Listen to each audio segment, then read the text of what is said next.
तर महायुती सरकारच्या शपथविधीला अवघे काही तास शिल्लक असताना मुख्यमंत्र्यांचा चेहरा अद्यापही ठरलेला नाहीये।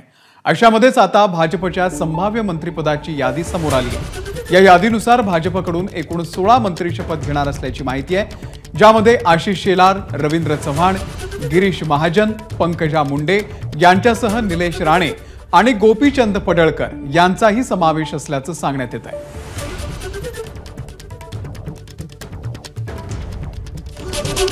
तर भाजपचे संभाव्य मंत्री कोण असू शकतात, नावं समोर आली आहेत। डोंबिवलीतले आमदार रवींद्र चव्हाण, कुडाळमधून नितेश राणे जे आमदार झालेले, ऐरोलीतनं गणेश नाईक, याशिवाय मलबार हिल मंगल प्रभात लोढा, वांद्रे पश्चिम आशिष शेलार यांचं नाव समोर येत आहे। कुलाब्यातनं राहुल नार्वेकर, कांदिवलीतनं अतुल भातखळकर, साताऱ्यातनं शिवेंद्र राजे भोसले, जतमधून गोपीचंद पडळकर,